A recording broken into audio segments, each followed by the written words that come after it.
Welcome back to Last Play. We're here playing fighting games that we barely know how to play. I don't know what I'm doing. I know Alright, you're gonna die to some Pepto-Bismol here. Yep, I'm just gonna do this. So, alright, we're in good position.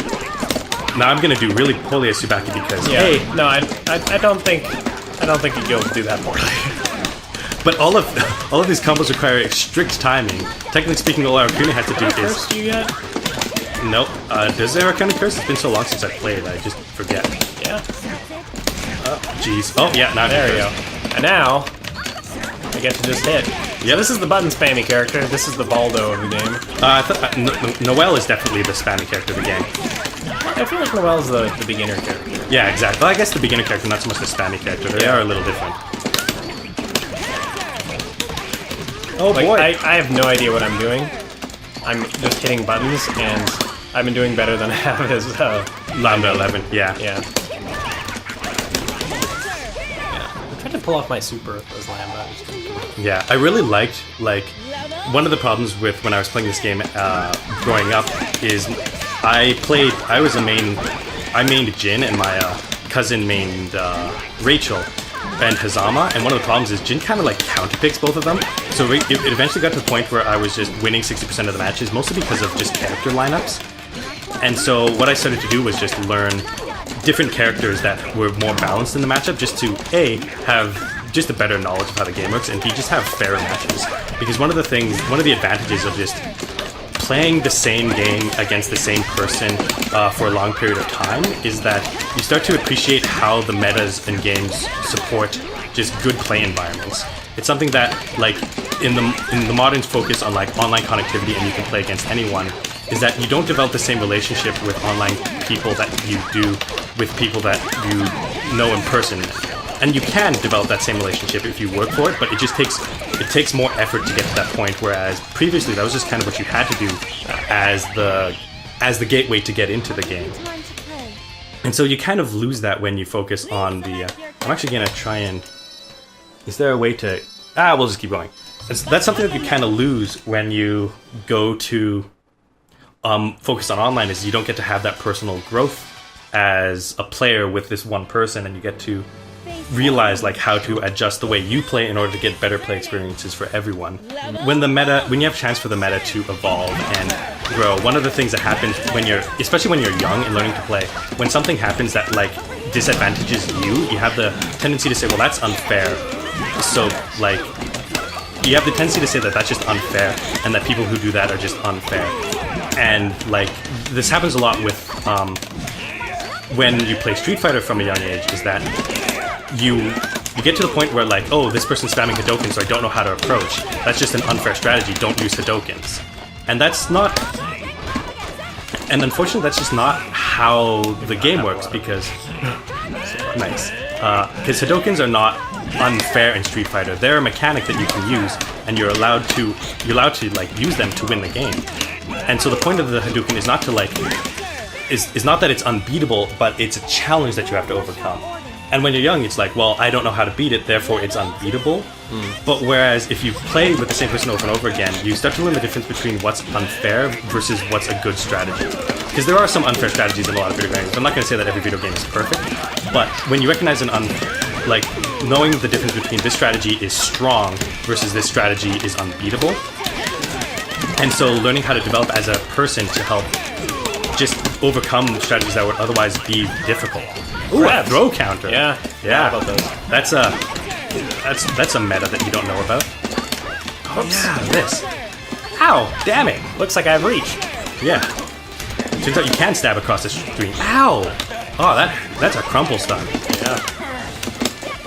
Oh, whoops! I keep hitting that button. Yeah, that's not the button you want to hit. And so one thing that like just growing up playing video games with one specific person, like, you start off going like, oh, that's unfair because I don't know how to beat it, and then, oh boy. Oh boy. Ah!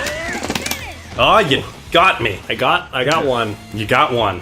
That's what's important. Yeah. And so you start Thanks, Marv. You start to see challenges in a different light, because instead of I don't know how to win, it's well, how do I win? What do I do? How can I change what I'm doing in order to make this a good play experience for me? Because it's very easy to get stuck in your own way of doing things without realizing that you're responsible for your own problem. And that's just one thing that video games are very good at teaching. It's the idea that there's always something you can do differently. Whether it's simply changing a new, like, the way you play a character, or maybe it's just choosing an entirely new character, or sometimes even choosing new friends. Because there are unfair strategies, and one of the problems with massive online is that unfair strategies will start to overtake the meta. Because if it's literally unfair, that means there's not really much that you can do to win. And so people are going to spam the unfair strategies like crazy because they get more wins. But if someone tries to do that in real life, you just stop playing with them, and you find people who are willing to actually engage in a positive, like, play experience with you. But in online, like, you have so much less control over... Just threw you up with my feet. You sure did. You have so much less control over who you get to play with, and that changes the social contract. Whereas before, if you spam unfair, like, strategies, well, you're gonna end up not being able to play with anyone, and that's just not ideal. Whereas if you're online, well, if you piss off one person with unfair strategy, that's fine. There's 1,000 other people who you can play with who have no control over they get to play against. Okay. And so the corollary to what I was talking about, where, like, the Hadouken is not a broken strategy, it's just a challenge that you have to overcome. The corollary to that is that if the person you're playing against just does not know how to overcome them, well, the first thing you can try to do is try to teach them how to overcome that strategy. Like, figure out what it is they need to do in order to beat you, and then help them do it. Because it's no fun playing a game where you have no chance of losing, in the same way it's no fun playing a game where you have no chance of winning. So it's sort of both players' responsibility to make a play environment that is conducive to both people having a good time. Oh, there we go. This is what I was looking for. Oh.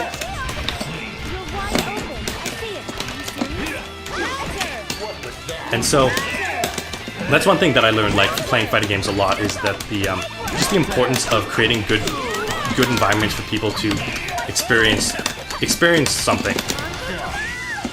Oh, countering with a grab. Yep. That's intense meta. And so this is the kind of thing that happens when you play against the same person over and over again. The meta evolves in accordance to what people have preferences for. So, like, none of us were grabbing, and it was kind of creating opportunities. And so now Dakota started grabbing, and look what opportunities come up. Oh. And so now, lots of opportunities here. How many opportunities? Okay, I'm just gonna do this. I'm gonna hop a little bit in your direction. Nice. Ah, he's hopping. There we go. Yeah, goodbye. Distortion finish.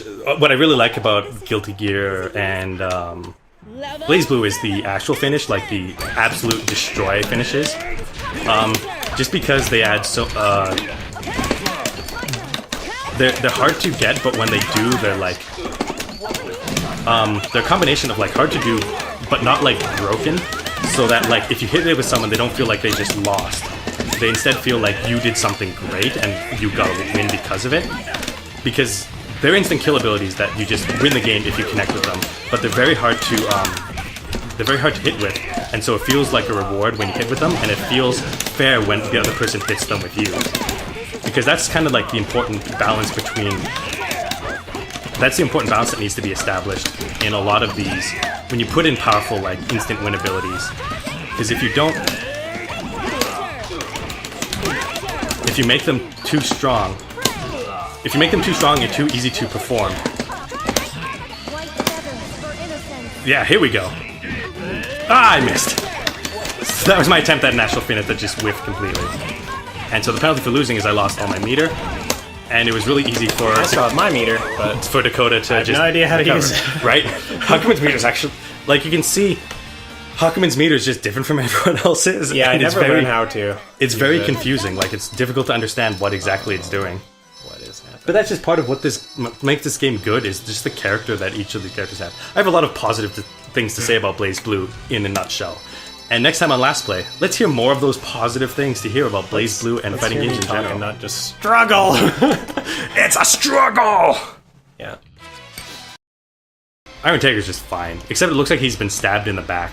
Yeah, he's got like a. Is that a stab in the back, or is that like a plug, or is that an antenna? That's how he enters the Matrix. Yeah. It turns out he's actually Morpheus. His fists are just too big.